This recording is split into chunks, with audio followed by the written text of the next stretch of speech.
Hebreus capítulo 13, versículos 5 e 6. Eu vou ler na Nova Almeida atualizada. O texto sagrado diz que a vida de vocês seja isenta de avareza. Contentem-se com as coisas que vocês têm, porque Deus disse, de maneira alguma deixarei você, nunca jamais o abandonarei. Assim, afirmemos confiantemente, o Senhor é o meu auxílio, não temerei. O que é que alguém pode me fazer? Meu Deus, suplicamos graça e favor, suplicamos a liderança do Teu Espírito, o Espírito Santo da verdade, que Ele ilumine os olhos do nosso entendimento, que Ele nos permita adentrar num lugar de compreensão, não meramente racional ou intelectual, mas de entendimento espiritual. Que a medida de fé que o Senhor tem repartido com o coração de cada um seja estimulada, renovada, avivada hoje pelo poder da Tua Palavra, que ela venha debaixo daquela aplicação personalizada que só o Senhor pode fazer, que ela cumpra o propósito pelo qual tem sido liberada e que ela seja acompanhada, ó Deus, dos sinais que testemunham a veracidade da Tua Palavra. Falamos nesse lugar hoje, um ambiente de intervenção, de manifestação da parte de Deus. Falamos nesse lugar e para aqueles que nos acompanham à distância, um ambiente de milagres, que a Tua Palavra produza resultados. Nós oramos e desde já Te damos glória, honra e louvor. Em nome de Jesus. Amém. Amém. Bom, o autor de Hebreus, movido, inspirado, dirigido pelo Espírito, faz duas declarações que nós não podemos desconectar. Primeiro ele diz, porque Deus disse. Depois na sequência ele diz, assim afirmemos confiantemente. Eu vou repetir, porque Deus disse, assim afirmemos.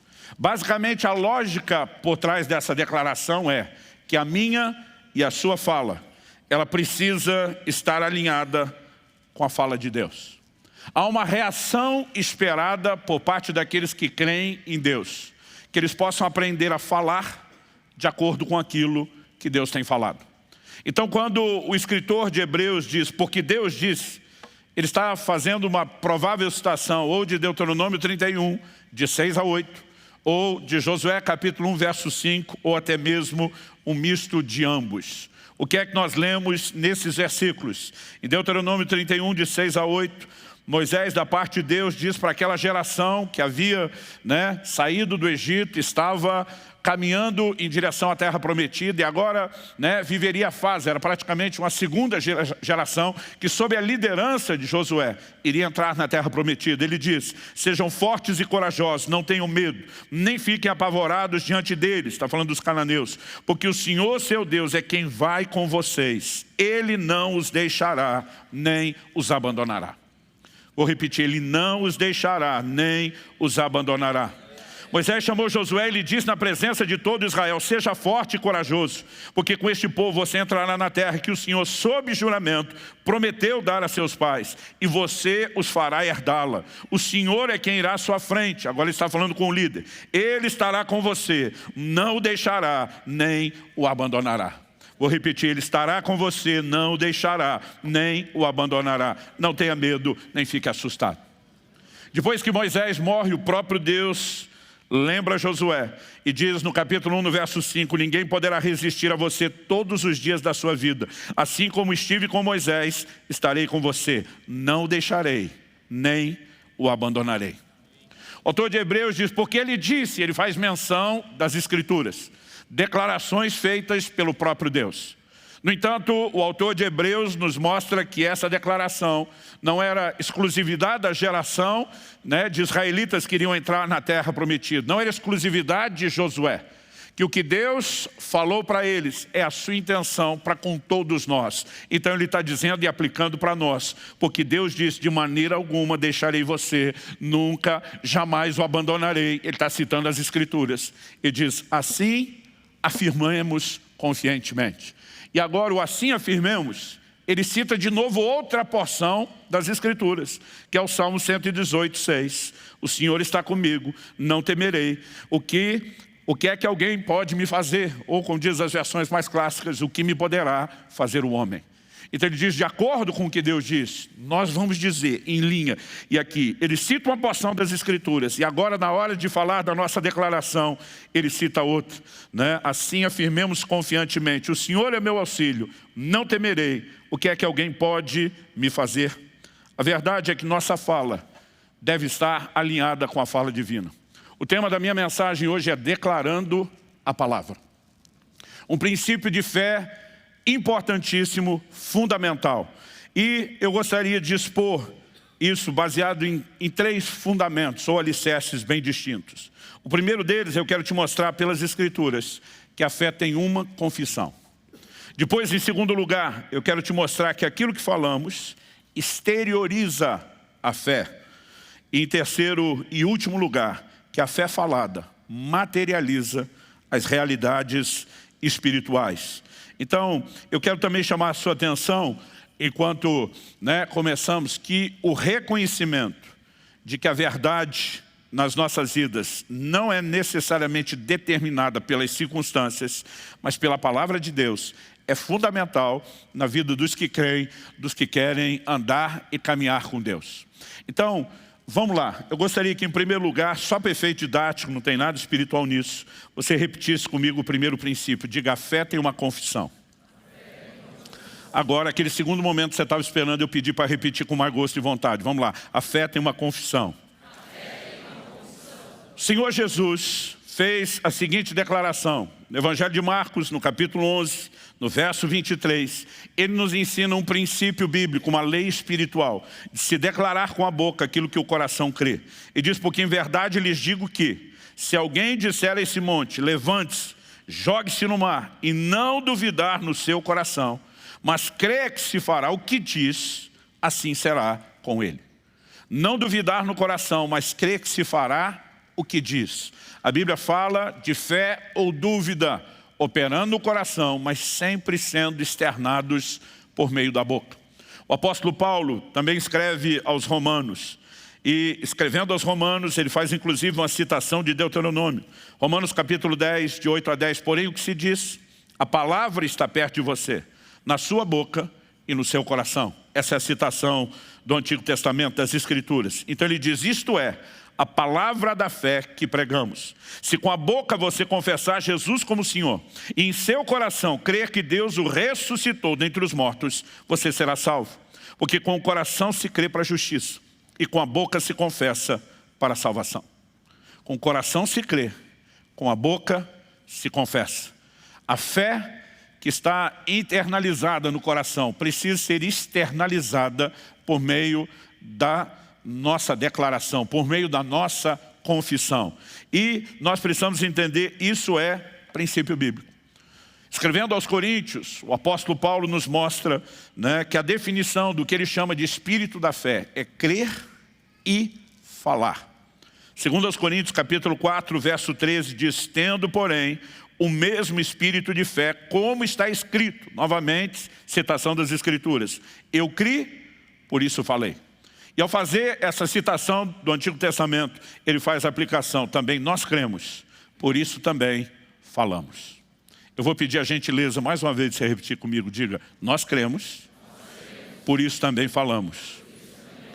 Esse por isso mostra que a fé interiorizada precisa ser externalizada. Como? Por meio de confissão. Portanto, a fé tem uma confissão. E na Bíblia, a relação entre a fé e a confissão, a declaração, ela não é apenas inegável. Eu diria que a sua recorrência nos dá a ideia de ênfase e não apenas de informação.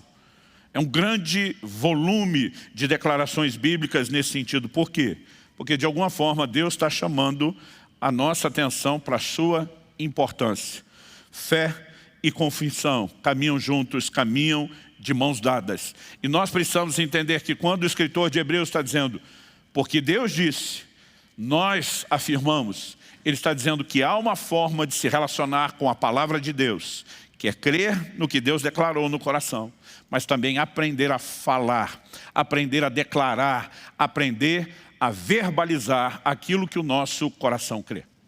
Quando você olha para essa geração, que Deus está dizendo, né, de uma maneira enfática aqui, quando o autor de Hebreus fala, porque Deus disse, ele cita, nós vemos, tanto Deuteronômio 31, como Josué, capítulo 1. Interessante que Deus está falando com a segunda geração. Eles saíram do Egito quando crianças, mas foram aquelas pessoas que cresceram ao longo da jornada no deserto e iriam entrar na terra de Canaã, porque a primeira geração ficou de fora.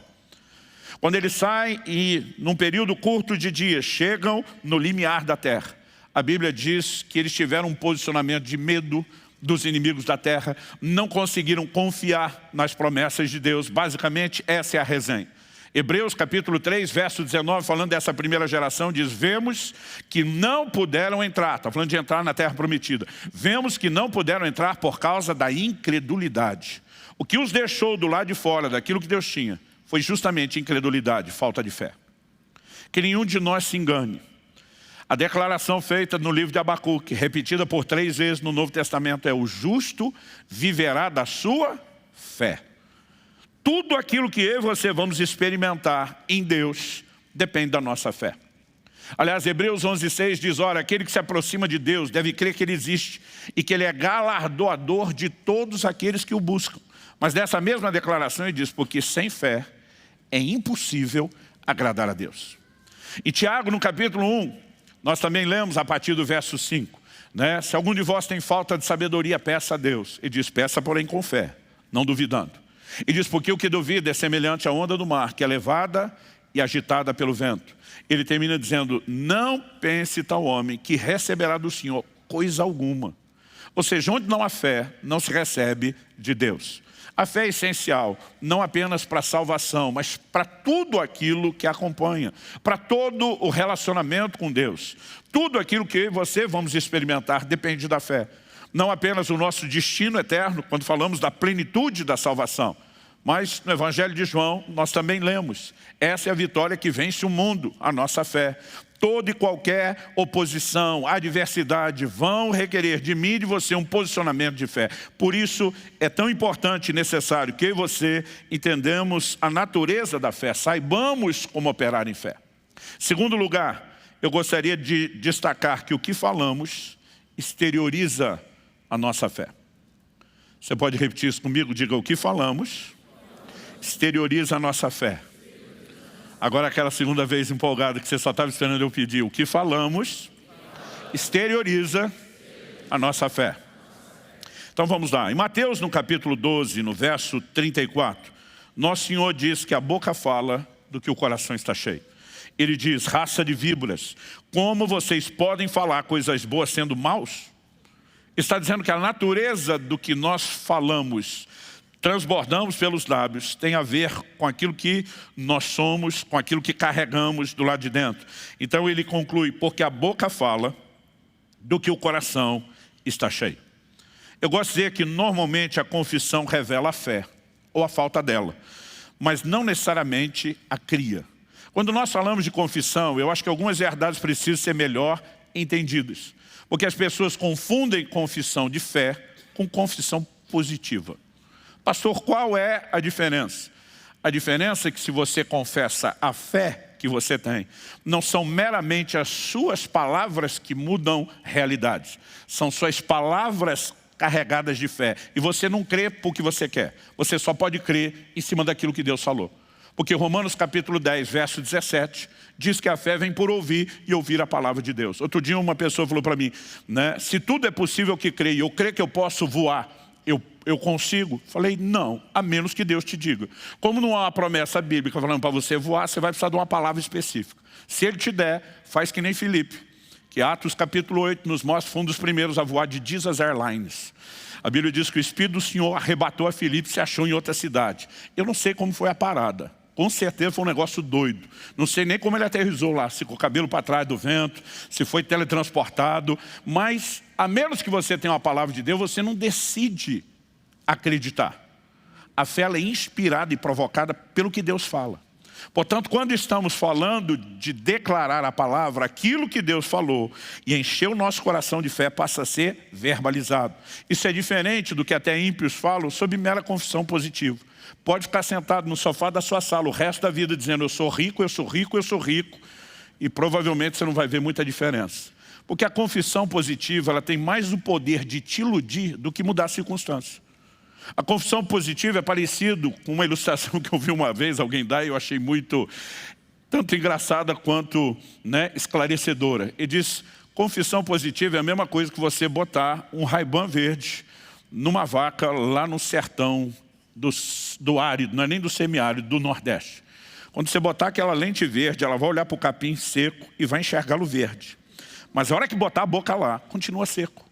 Porque não importa se você está olhando para aquilo como verde, né? A sua visão não tem o poder de mudar aquela realidade. A fé tem uma natureza completamente diferente.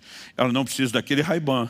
Ela olha para o capim seco e diz, está seco ao olho natural, mas Deus falou algo diferente. E ela tem o poder de vivificar, de mudar aquela situação, de reverdecer o capim que secou por uma intervenção sobrenatural. São coisas distintas.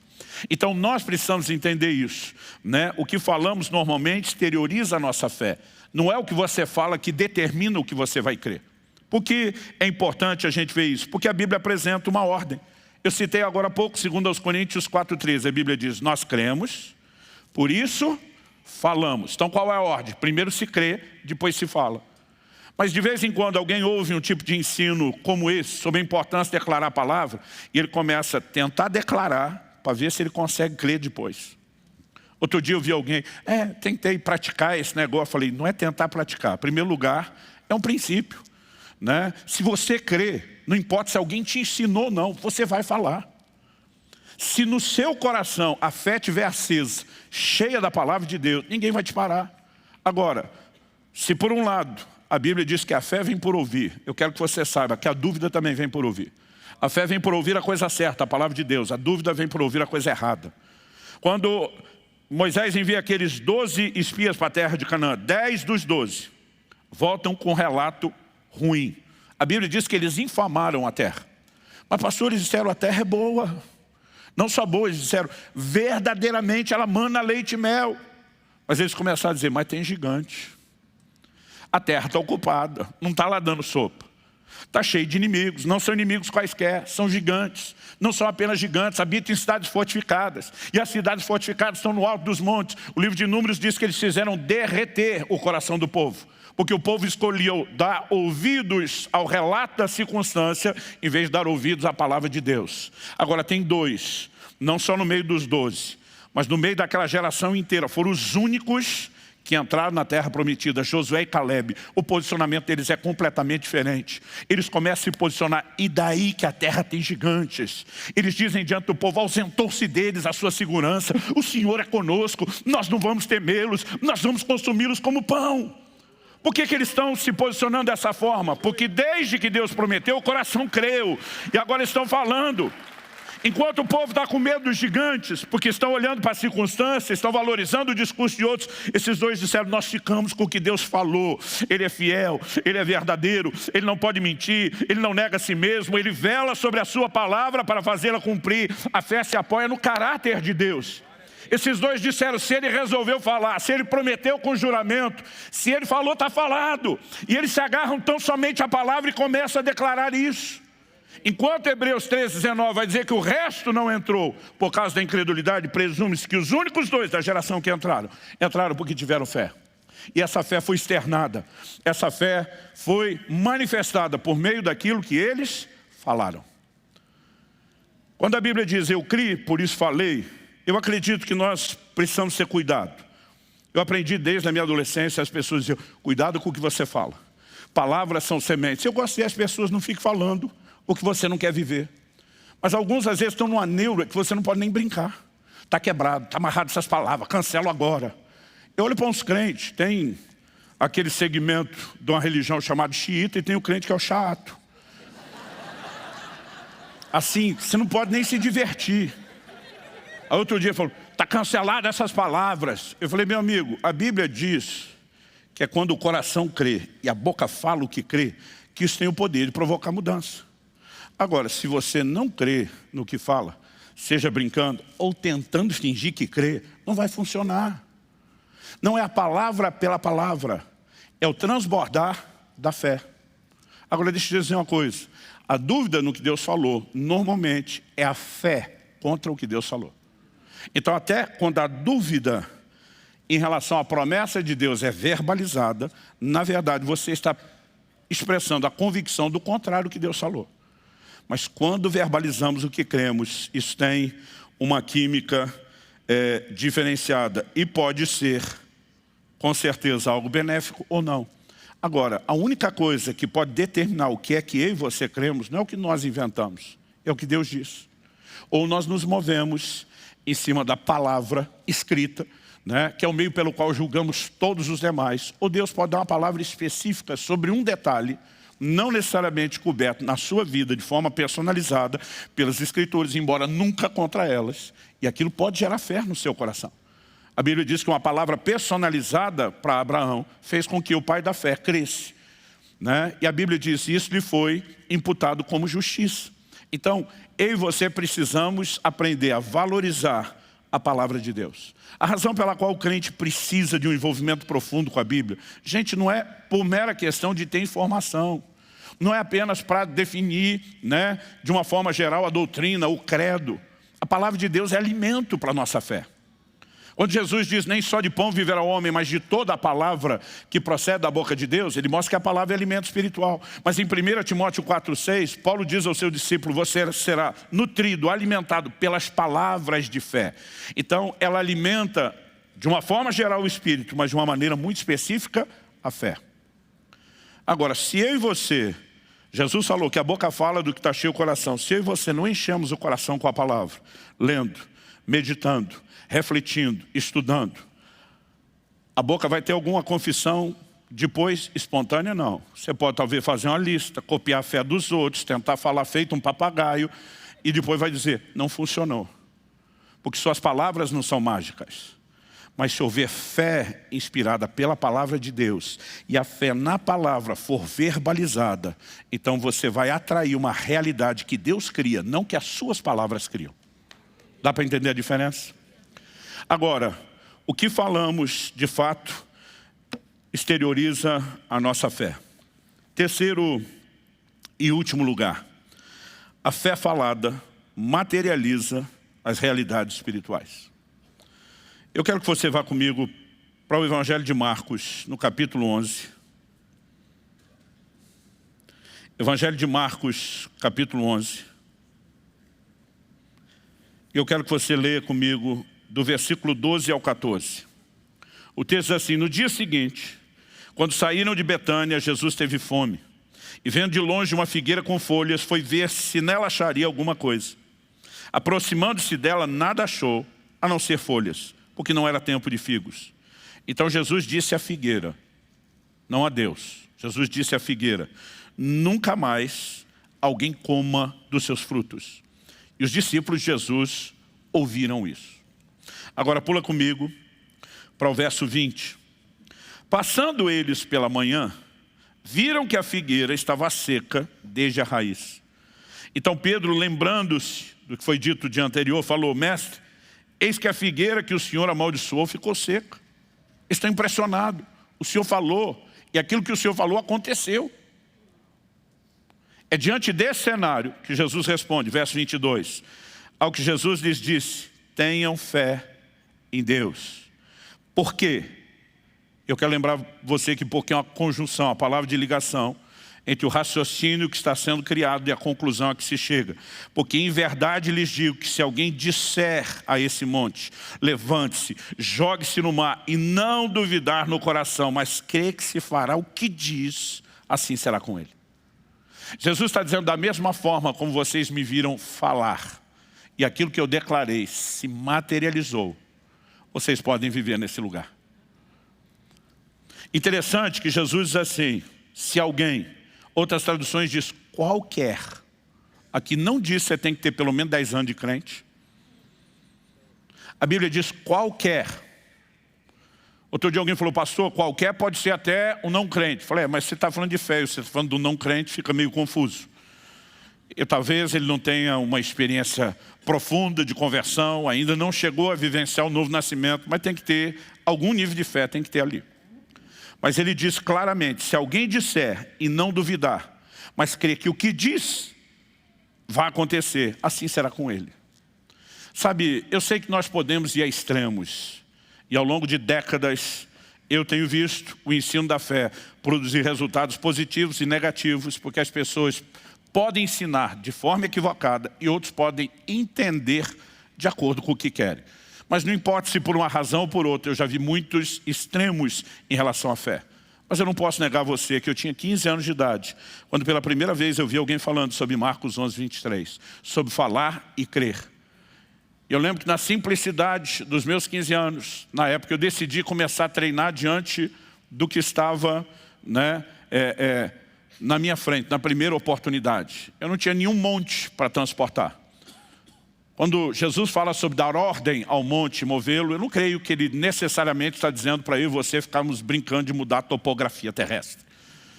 Mas monte na Bíblia fala principalmente de situações difíceis, obstáculos intransponíveis. No livro de Zacarias, quem és tu, ó grande monte? E aí Deus diz, diante de Zorobabel se transformará numa campina. Deus está dizendo, eu vou mover o obstáculo que está à frente. E essa ideia precisa ser entendida dessa forma. Eu lembro que na época, aos 15 anos, eu não sei porquê, mas apareceu uma verruga num dos meus dedos, na base do dedo, próximo da mão, o indicador. E eu lembro que eu tinha mania de ficar mordendo aquele canto, do mesmo jeito que fazia com a unha, e depois mordia as unhas. Alguém tentou me dar uma explicação, que eu não sei se é fisiológica, né, que de alguma forma eu arranquei alguma coisa da verruga mãe, fui plantando verrugas cílios, mas me apareceram 10 verrugas, uma na ponta de cada um dos dedos. E eu lembro quando eu li isso, eu pensei, preciso arrumar algum monte. E de repente eu olhei para aquilo, falei, vou começar desse montinho. Meu coração estava incendiado, gente. Não era apenas vou tentar praticar. Eu sentia que a palavra estava produzindo alguma coisa em mim. Eu sentia que Deus estava, né, quase dizendo que nem o narrador, vai que é tua. E diante daquele estímulo, eu lembro que eu olhei para aquela verruga, falei, dou conta de crer nisso.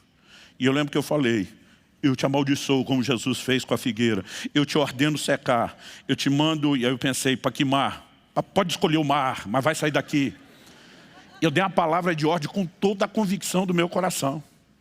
E simplesmente deitei e dormi. No dia seguinte, por hábito, fui morder a verruga, não achava, olhei, não tinha mais a verruga na mão, não tinha mais nenhuma dos dedos. E não importava o que alguém tentasse me dizer, te ensinar errado. Eu falei, mas funcionou desde os 15 anos, está funcionando até hoje. E sabe, nós precisamos aprender a confiar em Deus. Precisamos aprender a confiar. E hoje eu olho para trás e eu digo, Deus está me dizendo, não importa o tamanho do problema, se parece grande, se parece pequeno, eu e você podemos crer. E por meio da fé podemos ver resultados. Agora, o que eu e você precisamos compreender é que a fé falada materializa as realidades espirituais. Pastor, então o senhor passou a ter um ministério de orar para assumir verruga? Não, embora é interessante que isso ainda acontece até hoje.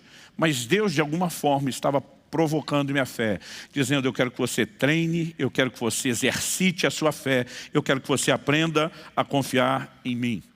E algo que eu e você precisamos entender sobre a natureza da fé, quando a Bíblia diz em Hebreus 11 que a fé é a convicção daquilo que não se vê, eu gosto de uma tradução mais antiga da Bíblia de Jerusalém. Esses dias consultei uma publicação moderna e eles mexeram um pouquinho, mas uma mais antiga tentou traduzir esse texto assim, a fé é uma posse antecipada daquilo que se espera. Em outras palavras, nós podemos dizer que é ter antes de ter. Curioso é que uma tradução, na verdade algumas, mas não são a maioria, elas traduzem Marcos 11, 22. Eu, por exemplo, em português, eu encontrei isso na versão de Antônio Figueiredo, onde nós normalmente lemos tem de fé em Deus. Algumas traduções optaram, e alguns comentaristas, né, estudiosos da área, sugerem que uma das possíveis traduções é tem de a fé de Deus. Em outras palavras, a fé que Deus tem. Imite Deus. Por que eu estou dizendo isso? Quando Romanos nos chama a ter como modelo Abraão, dizendo que ele é o pai da fé, Romanos 4, 16, 17, se referindo, né, ao que acontece lá no registro de Gênesis, ele diz, essa é a razão porque provém da fé, para que seja segundo a graça, a fim de que a promessa seja garantida para toda a descendência, não somente a descendência que está no regime da lei, mas também a descendência que tem a fé que Abraão teve. Está falando aqui dos gentios, os filhos na fé. Porque Abraão é pai de todos nós, como está escrito, eu constituí por pai de muitas nações. diante daquele em quem Abraão creu, o Deus que vivifica os mortos e chama à existência as coisas que não existem. Outras traduções dizem, chama as coisas que não são, como se já fossem. Essa é a forma que Deus age. E Abraão creu no Deus que faz exatamente desse jeito. Chama aquilo que não é, como se já fosse. Ele chama a realidade, o que crê, por meio daquilo que ele fala. E Abraão decidiu ser imitador de Deus. Não só crer no Deus que faz isso. Porque Deus olha para ele e diz, estou mudando seu nome. Para nós, no português, não parece ter sido uma mudança significativa. Ah, pastor, era Abrão, mudou para Abraão. Porque para nós aumenta só um A. No hebraico, aumenta um H antes do A. E muda completamente o fonema. É por isso que em outras línguas, como no inglês, né, não se fala Abraão, 2A, fala Abraham. Essa pronúncia, esse fonema, mudou completamente o significado do nome. E Deus estava dizendo, você é pai de multidões. O camarada ainda não tem nenhum filho. Deus diz, a partir de hoje, seu nome é pai de multidões. Deus está chamando o que não é, como se já fosse. Mas Deus diz, eu não quero fazer isso sozinho. Eu quero que você embarque nessa comigo. Estou mudando o seu nome. Você imagina o cara chegando em casa, com 100 anos de idade, olhando para a mulher que está casada há tanto tempo, já praticamente frustrada, porque ela chega a rir quando o anjo fala que teria o filho em 1 ano. E o velhinho chega e diz, a partir de hoje você me chama de pai de multidões. Eu fico tentando imaginar a linguagem corporal de Sara. Fico tentando imaginar os servos da casa. Fico tentando imaginar os amigos e os vizinhos. Ninguém mais me chama pelo nome antes. Eu sou pai de multidão. Tá bom, pai de multidão, que não tem filho. Mas a Bíblia diz que ele creu. Ele sintoniza com Deus. Ele muda a sua declaração. E a Bíblia diz, ele creu no Deus que vivifica os mortos. Não era apenas mudar o estado do seu corpo. É o Deus para o qual não existe nada, absolutamente nada, irreversível. E ele diz, e eu vou fazer do jeito que Deus faz. Eu vou chamar o que não é, como se já fosse. Porque se a fé é a convicção de que algo ainda não se materializou aos olhos terrenos, mas é uma realidade do plano espiritual, nós precisamos entender que a fé é uma espécie de portal entre os dois mundos. Entre as duas dimensões. Há um reino natural, há um reino espiritual. Eu vou falar melhor sobre isso outro domingo. Mas nós precisamos entender que a fé tem a capacidade de trazer. Por isso que eu estou falando. Não é apenas declarar o que você quer acreditar. A sua fé precisa vir de algo que Deus falou. Quem muda realidades é Deus. E nós cedemos a nossa fé e a nossa confissão para que elas cooperem com o Deus que muda realidades. Com o Deus que vivifica os mortos. Quem vivifica os mortos não é a sua confissão. É Deus. Mas a sua fé naquilo que Ele fala, a sua declaração, a sua confissão tem o poder de permitir que as mudanças que Deus viabiliza se manifestem. Quem está entendendo, diga amém. Abacuque, capítulo 3, dos versos 17 a 19. É o famoso e conhecido cântico de Abacuque. Ainda que a figueira não floresça, que não haja fruto na vide, que o produto da oliveira minta, que os campos não produzam mantimento, que o rebanho seja exterminado da malhada, nos currais não haja gado. O cara está falando numa época onde tudo, financeiro e materialmente falando, dependia da agropecuária. Ainda que a casa caia, que o circo pegue fogo, que tudo vá para o beleléu. E diz, todavia, eu me alegrarei no Senhor, exultarei no Deus da minha salvação. Por que, Abacuque? Porque você perdeu o juízo? Porque alguém festejaria no meio do caos? Aí você deixa o profeta terminar e diz, o Senhor Deus é a minha fortaleza. Ele faz os meus pés como os da corça. Ele me faz andar nos meus lugares altos. Aqui ele não está meramente entoando um cântico. O verso 19 é confissão da palavra. Salmo 18. Segundo Samuel 22, ele pega uma porção do que já era escritura nos seus dias e começa a dizer, não importa o que as circunstâncias estão dizendo, porque Deus disse que os meus pés são como os da corça, Ele me faz andar nos meus lugares altos. Eu vou afirmar confiantemente o que Deus falou, eu não vou declarar circunstâncias, porque Deus disse, eu vou falar o que Deus falou. E ele alinha completamente a sua fala com a fala de Deus. O problema é que muitas vezes nós queremos dar uma de Abacuque, dizer, vamos alegrar no meio do caos, sem a confiança no Deus que muda o caos. Por quê? Porque a fé se apoia no caráter de Deus. Deus vela sobre a sua palavra para fazê-la cumprir. A Bíblia diz que Ele não pode mentir, Ele não pode negar-se a si mesmo. Cristo diz, passarão os céus e a terra, mas a minha palavra não há de passar. Na oração de João 17 ele diz, a tua palavra é a verdade. Então a minha e a sua fé se apoia no quê? Na palavra de Deus, que é digna de confiança. Porque a fé se apoia não só na palavra. Quando nos apoiamos na palavra, nós estamos dizendo, nós apoiamos a fé no seu caráter imutável, na sua incapacidade de mentir. Quando Pedro diz, sobre a tua palavra lançarei as redes, ele está dizendo, toda atitude de fé é baseada no compromisso que o Senhor fez. É por isso que Josué e Caleb dizem, e daí que tem gigante, e daí que o cenário está caótico, quem foi favorecido é a gente, a palavra de Deus está conosco, a palavra de Deus nos foi dada. Mas se nós não aprendemos a falar de acordo com ela, as circunstâncias não vão mudar. Eu me lembro, anos atrás, acho que isso foi ali mais ou menos pelo ano 2000, eu contraí uma hepatite. Eu lembro que um médico da igreja que foi me examinar, no início havia uma preocupação, eu tinha muitos sinais que coincidiam com o da malária, estava passando mal. Eu havia estado na Amazônia, na África, né? E a gente foi ficando alerta, acompanhando, até que finalmente o resultado saiu. Então logo saiu o resultado do exame, apareceu aquela icterícia, o amarelão da pele, dos olhos, e ele falou, pastor, dos males o menor. Né? Nós estamos lidando com uma hepatite, descobrimos o que é, tanto ela como malária atacam o fígado, os sintomas às vezes são parecidos, mas eu lembro que ele falou assim, nós não temos remédio, não tem outro tratamento a não ser repouso. O médico disse, seu fígado está virado na gelatina e o senhor vai ter que parar, porque nós não podemos ter problema, né, de comprometer o seu fígado. Ele falou, e se o senhor não parar por bem, eu venho com a polícia e eu lhe interno à força. Eu falei, na igreja manda o senhor, aqui no consultório mando eu. Eu falei, sim senhor, vou parar. Né? Ele sabiamente chamou para consulta a dona Kelly, que estava lá, ouvindo tudo que ela estava dizendo. Ela disse, cancela a agenda agora. Eu falei, estou cancelando, estou parando. Vocês podem diminuir esse complô. E no início ainda pensei, eu estava na correria, era o mês de dezembro, final de ano, eu cansado do ritmo. Falei, estou até precisando de uns dias para descansar. Vai ser bom. Agora, o imperativo ele não precisa de muito descanso. Ou ele acredita que não. Depois de uma semana em casa, eu estava me consumindo já. Eu pensei, 40 dias, só passou uma semana. E aquele negócio começou a me incomodar, mas eu falei, eu tenho que vencer, eu tenho que superar. Mas perto de 10 dias, eu lembro de um momento que eu estava orando, e não estava orando por isso. E Deus abriu os meus olhos. Eu não tenho tempo, e mesmo que tivesse, não consigo explicar a clareza do entendimento que eu tive. Eu percebi que não só eu, mas todos os pastores com suas famílias estavam debaixo de um ataque cerrado do inimigo. Não é o tipo de coisa que eu parei, por falta de opção, deve ser isso. 10 dias depois, no momento de oração, Deus me abriu aquela clareza. Quando eu entendi que a gente estava debaixo de ataque do inimigo, num momento significativo da igreja, e que havia uma tentativa do inimigo nos parar, falei, Deus não me mostrou isso à toa. Eu é que não fico parado mais 30 dias.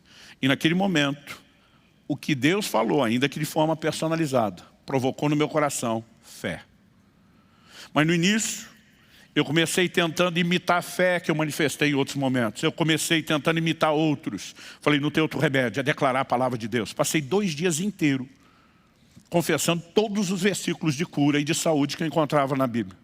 Bendiz a minha alma ao Senhor, não se esqueça de nenhum só dos seus benefícios. É Ele quem perdoa todas as tuas iniquidades, Ele quem sara todas as tuas enfermidades. Pelas suas pisaduras estou sarado. Eu ia versículo após versículo, 2 dias inteiros. Depois de 2 dias inteiros, falando sem parar, andando pela casa de um lado para o outro, só ficava falando da Bíblia. Na segunda noite, eu tive um sonho. Qual foi o sonho? O que me incomodava naquele estado de hepatite não era tanto o amarelão, a icterícia da pele e dos olhos. Era, e desculpa, eu não consigo contar histórias sem tocar no que para alguns é nojento, era a cor da urina, que fica muito escura. Quem teve sabe. Cada vez que ia ao banheiro eu via a cor da urina, eu ficava assim, todo estragado por dentro. Aquele negócio me incomodava. Nesse sonho, a única coisa que eu lembro, a hora que eu acordei, eu tinha acabado de sonhar, acordei com aquilo. Eu ia ao banheiro e observava que a cor da urina estava clara. E no sonho eu dizia, glória a Deus, esse é o testemunho que eu fui curado. Acordei com aquilo. Gente, eu dei-lhe um pulo da cama. Glória a Deus, estou curado. Corri no banheiro, urinei, a cor da urina estava escura. A hora que eu vi aquilo, gente, pensa num cara assim que murchou. Eu voltei do banheiro para o quarto, parecia um orangotango, com as mãos já lá no chão. Desanimado, eu lembro que me joguei na cama. Falei, Deus, eu acho que tem hora que a gente quer fantasiar, espiritualizar tudo. Tem hora que tem que aceitar a circunstância mesmo, que seja 30 dias de cama. Eu desisti naquele momento. Enquanto eu estou ali resmungando, que é o que eu brinco, que eu digo que não é nem oração, é choração. O Espírito Santo falou comigo. Ele diz, eu te mostrei no sonho a realidade espiritual. Você escolheu acreditar na natural. Quando ele falou aquilo, meu amigo, algo dentro de mim brotou, que eu não tinha naqueles 2 dias. Era uma certeza, peraí, o Senhor mostrou, é o Senhor falando. Eu levantei daquela cama e falei, diabo, você tentou me desanimar usando esse negócio. Revanche, nós vamos para o segundo round agora, maluco. Enchi uma jarra d'água e comecei um copo atrás do outro a tomar aquilo, declarando, pelas suas pisaduras fui sarado. Bendize a minha alma ao Senhor, não se esqueça de nenhum só dos seus benefícios, e dele um copo d'água atrás do outro. Quando o tanque encheu e eu precisei esvaziar, a urina estava clara. Essa hora que o diabo fala para você, também com o tanto de água que tomou, mas nunca mais ficou escura. Sabe, há um momento onde eu e você precisamos fazer uma escolha, mas não é só encenar o comportamento de quem crê. Durante 2 dias eu estava tentando, para depois ver aqui, não é. Mas quando você se agarra ao que Deus falou e diz, isso aqui é meu, ninguém tira, ninguém toma, e você começa de fato a declarar, isso tem o poder de trazer a concretização, a materialização do que Deus está falando, mudando as circunstâncias. Quem está entendendo? De qualquer forma, eu e você precisamos mudar o discurso. Porque muitos de nós temos falado coisas que não tem nada a ver com o que Deus falou. Muitos de nós temos feito declarações o tempo todo, que às vezes nós não percebemos, são espontâneas, mas elas externam a fé errada ou a falta de fé que nós temos. E só uma forma de mudar isso. Não é meramente mudar o discurso, é mudar o depósito. E você temos que nos encher da palavra, o alimento da fé. E você temos que nos encher de tal forma. Jesus diz, a boca fala do que está cheio o coração. E encher não é apenas o momento onde você lê. A Bíblia diz sobre meditar na palavra dia e noite. Tem um momento pós-leitura, onde você vai ter a continuidade daquilo. Você começa a processar, você começa a mastigar aquelas verdades. E à medida que eu e você enchemos o coração, automaticamente, você não precisa esforçar a dizer. Você começa a alinhar aquilo que você fala com aquilo que Deus falou. E quando você está alinhando porque Deus falou e crendo no que Deus falou, aí sim, essas palavras começam a cooperar com o que Deus falou, no sentido de mudar realidades. Quem está entendendo, diga amém. Diga comigo, porque Deus falou, assim afirmamos confiantemente. Olha para alguém perto de você e fala, porque Deus disse, assim afirmemos confiantemente. Vamos ficar em pé para parecer que está acabando.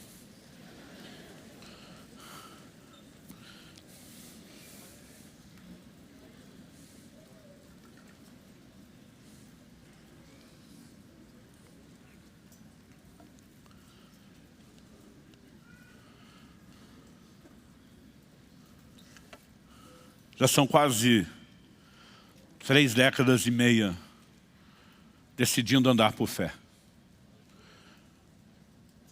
Eu percebo quando eu olho para alguém crendo, que a fé dos outros pode dar dor de barriga na gente que não está crendo igual. Pode deixar a gente desesperado. Mas quando você está se movendo, alguém diz que a fé é um passo no escuro. Eu disse, a fé é um passo no escuro para quem olha a gente dá o passo. Quem dá o passo sabe exatamente onde está pisando. É na palavra de Deus. É naquilo que Deus falou. Ao longo do mês eu quero compartilhar alguns testemunhos.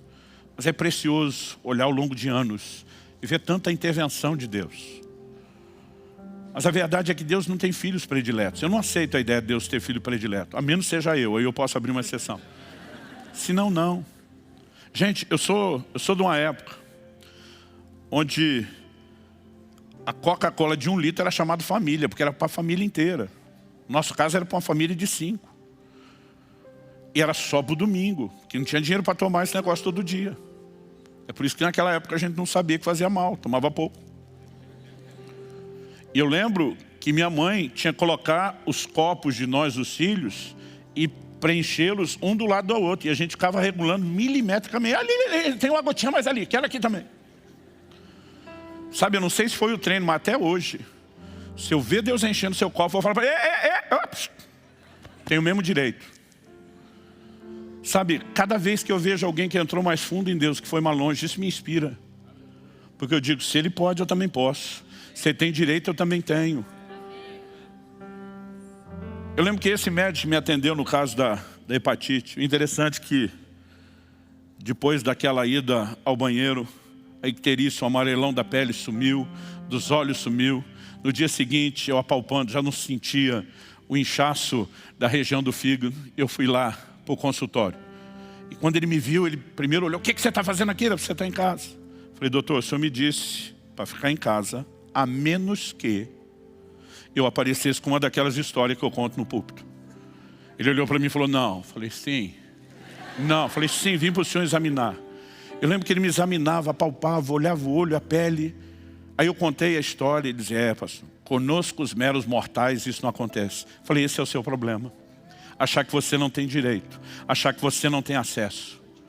Eu me recuso a aceitar qualquer crente perto de mim dizendo que ele não tem acesso, que a gente tem algum tipo de privilégio. Todos, por meio de Cristo, temos acesso aos mesmos privilégios. Você pode viver o sobrenatural. E esse mês eu vou me esforçar para pilhar você. Vocês sabem que a dieta tem que ser balanceada. Eu acredito num ambiente que você só se fala disso, você pode construir e levar as pessoas na direção errada. Mas sabe, não falar disso também vai nos levar na direção errada. E nós precisamos. Agora, não é apenas uma verdade bíblica sendo ensinada. Eu creio que é a coisa certa, na hora certa. Há um sopro de Deus esse mês. E você precisa deixar Deus mexer com a sua fé. Eu creio que nós podemos viver coisas incríveis, extraordinárias. E eu quero que você creia nisso. Deixe sua fé ser estimulada, provocada. Talvez você precise ouvir essas ministrações mais de uma vez. Talvez você precise deixar esse negócio realmente mexer, entrar mais fundo, não só na sua mente, mas no seu coração. Mas nossa fé pode e deve ser ativada de uma forma diferenciada. Meu Deus, nós suplicamos graça e favor do alto sobre cada um dos meus irmãos e irmãs nesse lugar. Eu oro, meu Deus, em nome de Jesus, que o Espírito Santo, chamado nas Escrituras de o Espírito da fé, fortaleça, vivifique, provoque, estimule, encoraje, renove a fé dos meus irmãos e irmãs. Abra o nosso entendimento, não apenas hoje, ao longo desse mês, Senhor, para compreender melhor a fé, para corresponder contigo. Nós clamamos em nome de Jesus. Que venha um tempo de realmente receber a orientação da Tua Palavra e o estímulo sobrenatural que só o Senhor, por meio da Tua Palavra, pode produzir. Nós clamamos em nome de Jesus. Em nome de Jesus. Se você crê e concorda, diga amém.